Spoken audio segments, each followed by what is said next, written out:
Hi, welcome to the Small Shed. This week I'm doing the 1,000 subscriber giveaway and a bit of work in the garage. See you in a minute.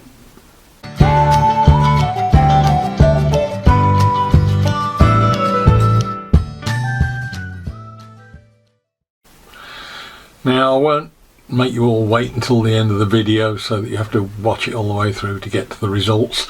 We'll start off straight away with the giveaway. We'll go out and have a look in the garage because I need to go out there anyway and see what the number is on the car.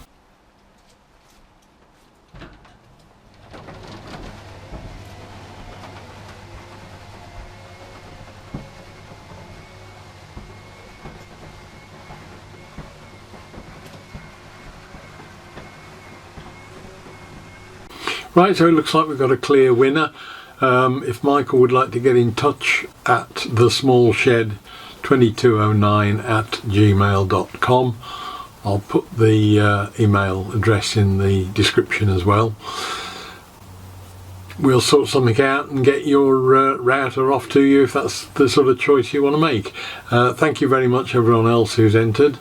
It is appreciated, all the comments that I've got. Apologies if I don't always answer the comments. I like to try and acknowledge in some way, shape or form that I've seen all the comments. The problem is that YouTube isn't as good as it might be at informing me when comments have been made on videos, so we don't always notice it until a couple of weeks later and I'll be looking at an old video for something else or an old set of comments for something else and I'll notice somebody else has made a comment that I haven't even picked up. So apologies for that, but thanks very much indeed to everyone for the comments, for the subscriptions, for the likes and all that sort of thing. Time now to get back out into the garage and make a start on this boxing that I need to do. So I decided to have a rethink on the boxing. I've had a few days to think about it and sort of plan a little bit more about it. As I mentioned, I want a bench in there. The bench is going to be 500 deep from the wall out. And I decided that it's silly just to do what I was going to do and rebox that pipe in, because that will bring it out to about 250 mil, something like that, which is going to leave a little bit of space that is totally wasted and a bit pointless. I also wanted to put as much storage in as I could, and I've got some units over there which are about 800 high and which are 400 wide and 300 deep. So if I can get away with 200 mil deep boxing, I can put the 300 mil unit in front of them, which will set my width of the boxing to be finished size 400 mil. So that's where I'm going. I've got some CLS studding to use for the framework. It may be a bit too big in places, I'll see. I may have to cut bits out to clear because I'm getting very tight for depth and width that way. I want to maintain 600 mil that way if I can, because with that 500 mil sticking out I can also put the MW 1000 workbench clone in there, get it out the shed. It's been up at Menin Sheds for the last 8 weeks and it's made working in the shed so much better, but it's very useful to have because I've been using it for work off site. So I'm going to put that here. It'll still be accessible, but it will be easier to put it in here than in the shed.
Right, that's got the main boxing in, supports in. I mean, that's solid, that's not going anywhere. I've had to use the original timbers on that, but it's still solid enough when it gets boarding on it.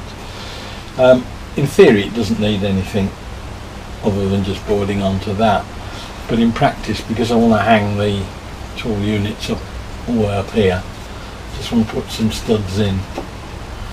So I've just got to work out the levels they've got to be at so I can screw through later on with the fixings.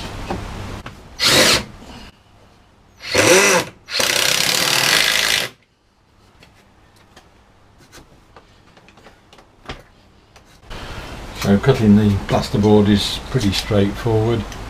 Just mark the line where I want to cut it. Just run a craft knife, Stanley knife up down it on one side.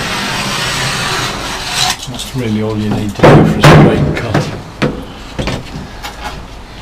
And you can just bend it like that and cut the back and you've got it done.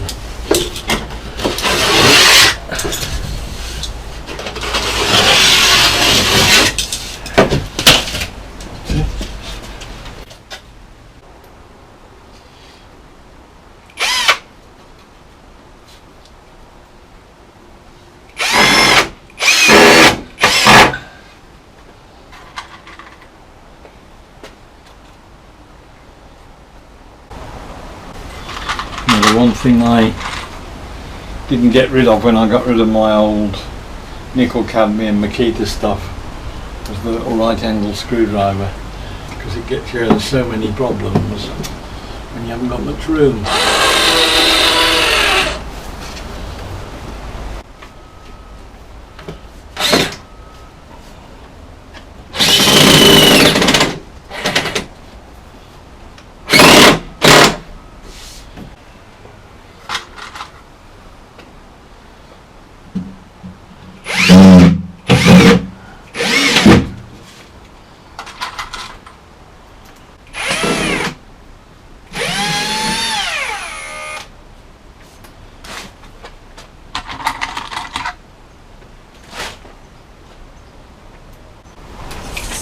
So there we are, 400 wide over the beading,